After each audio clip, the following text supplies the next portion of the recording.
E aí, gente bonita, pra quem não me conhece, eu sou a Nelly de Jesus, ou você pode me chamar de Outono, muito prazer. Estamos aqui chegando ao fim do dia 15 de outubro, dia conhecido como Dia dos Professores. E muito além do que uma data comemorativa e um feriado, né, nacional pelo menos, não sei se nacional, mas do Rio aqui pelo menos, professor tem muita coisa para ensinar para além de conteúdos, né? Eu tenho relações maravilhosas e lembranças maravilhosas com muitos professores da época do fundamental, do ensino médio, na graduação e na pós-graduação, inclusive não parabenizei muitos professores e professoras, parabenizar nesse dia e trazer aqui um pouco nesse vídeo 3 coisas que a minha vida docente me ensinou nesses últimos 13 anos de prática docente, que é claro que me ensinou muito mais coisa que esses 3 pontos, mas eu quero trazer 3 pontos aqui para você levar para sua vida nesse Dia dos Professores, seja você professor ou não. A primeira coisa que, quando eu fui colocar no papel aqui para fazer esse vídeo, que eu pensei foi sobre como cada ser humano é um universo complexo, gigante e desafiador.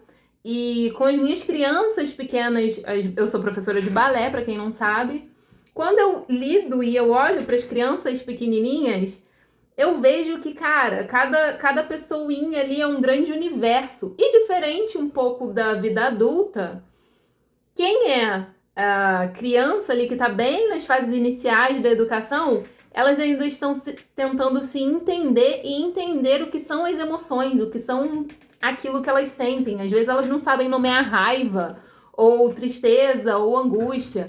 Tem muitos relatos de criança que diz que está sentindo dor, incômodo em algum lugar no corpo, mas que na verdade são emoções e por ela não saber expressar e nomear e distinguir aquilo, ela tem dificuldade. E às vezes a criança não quer e não quer, faz isso, mas não faz, sabe? Eu lembro de uma lembrança, é ótimo, né? Eu tenho uma lembrança de um momento específico na minha vida que eu era bem criança e que eu lembro de sentir essa coisa do querer e do não querer, e era muito louco.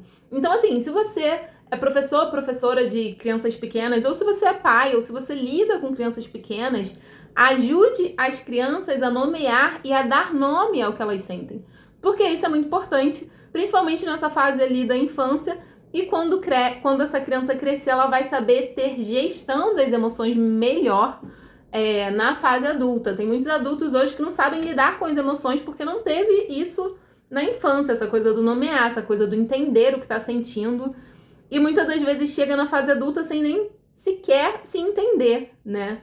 Talvez você não tenha tido isso na infância, mas não significa que isso acabou, você não tem mais. Agora é você por conta própria, você é adulto, dando conta de entender o que sente, o que tá ali dentro de você, né? Que você não teve quando era criança, mas agora você tem como se resolver na fase adulta. Então, uma coisa muito incrível dessa coisa de lidar com pessoinhas é a beleza de ver aquele universo sendo construído, né? E uma outra coisa dentro dessa grande complexidade da infância e da criança é entender que aquela criança ali, ela é o contexto do entorno dela. Ela é a representação do contexto em que ela vive. E aí na infância a gente identifica isso com muita facilidade, porque as crianças vão reproduzir aquilo que elas estão vendo, ouvindo, comportamentos, elas vão reproduzir isso. Mas quando a gente pensa na fase adulta, é igual no sentido de que o ambiente te modula. Então você vai se comportar igual aos seus pares e aos seus iguais que estão ali naquele seu contorno. Então, assim, só que com as crianças é mais escancarado, né? Mais explícito.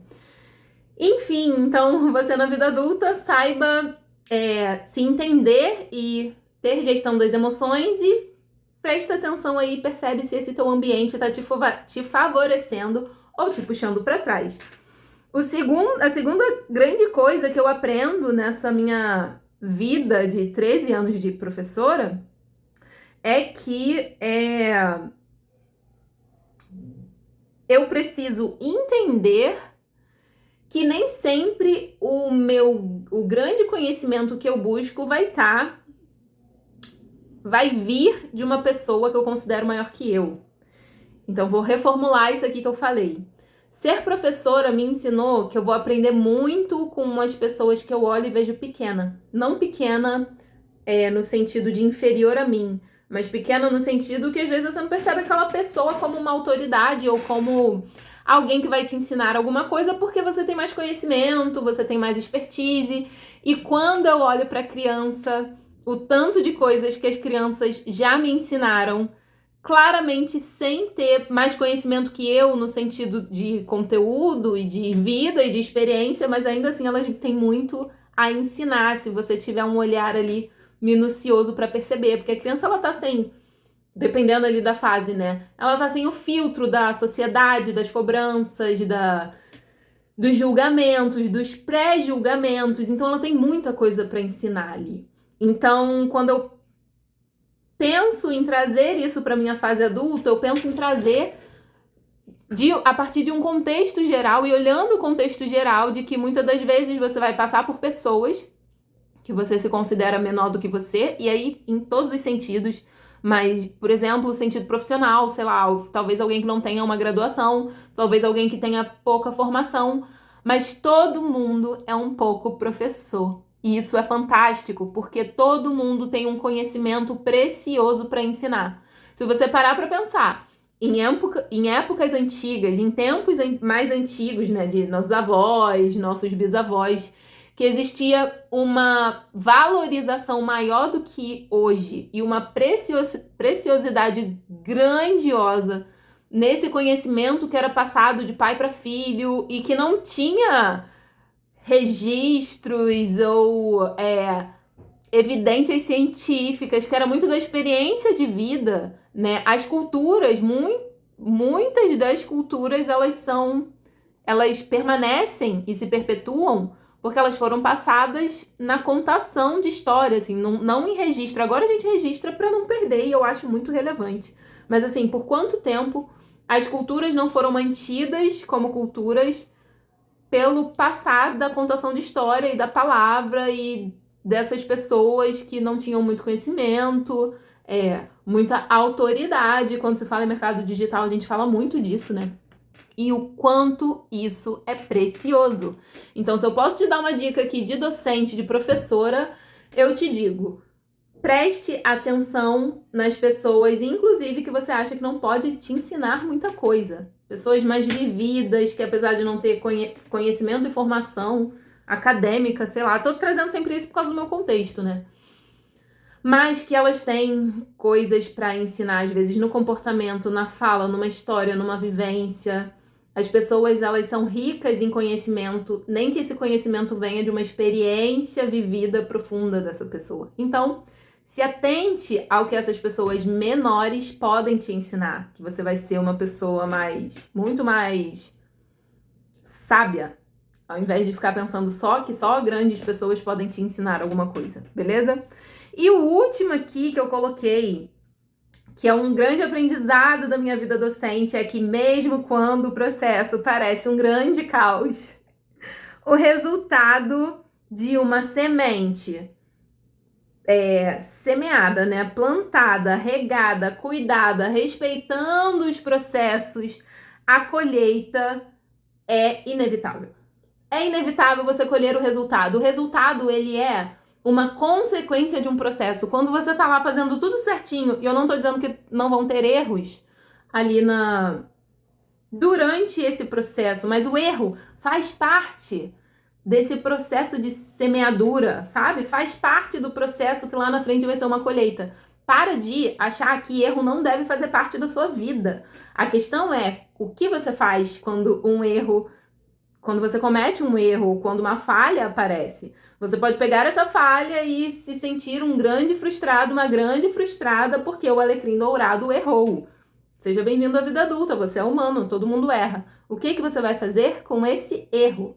Se você entender que esse erro faz parte do processo, se você pegar esse erro, pensar sobre onde errou, por que errou, o que você pode ajustar, o que você precisa ajustar, o que você precisa aprender, remodular e seguir, meu querido, minha querida, o resultado, ele é inevitável. E isso é maravilhoso e grandioso, assim, são grandes preciosidades que eu aprendi numa prática de docência, que eu não tô falando de grandes lugares ou grandes feitos. Essa questão do o processo parecer um grande caos e o resultado ser muito bom, eu trago muito da minha experiência com espetáculos, que às vezes eu tô ensaiando a coreografia e o negócio parece que não flui, e quando eu vejo o resultado do espetáculo, eu vejo uma coisa muito boa e eu fico muito feliz com o resultado. Nossa, eu atingi o auge, porque assim, não é sobre dinheiro quando a gente fala sobre processo de ensino, aprendizagem, sabe? Você vê uma criança ali fazendo uma coisa, ou fazendo uma pergunta, ou fazendo uma coisa, conseguindo fazer uma coisa que ela não conseguia fazer antes, cara. Assim, maravilhoso. Não sei dizer o quanto. E aí, para encerrar esse vídeo, eu digo que, apesar de eu ter muito orgulho desse dia do professor, da professora, de sempre gostar de me nomear tendo a função de professora, por achar incrível, genial e fantástico esse... Todo mundo passou por um professor para se chegar, seja lá na profissão que for, sabe? Se você passou pela escola, se você passou pela graduação, você passou por um professor. Eu sempre tive muito orgulho desse lugar. Apesar disso, eu estou encerrando o meu ofício de professora.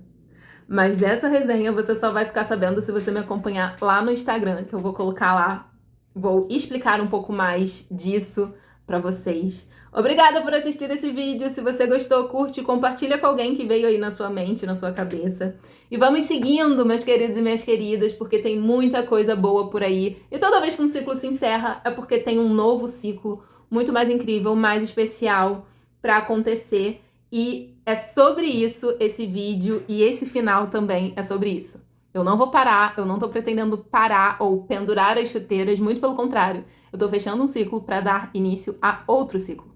Que ciclo você tem que fechar aí na sua vida para iniciar algo novo e grandioso na sua vida?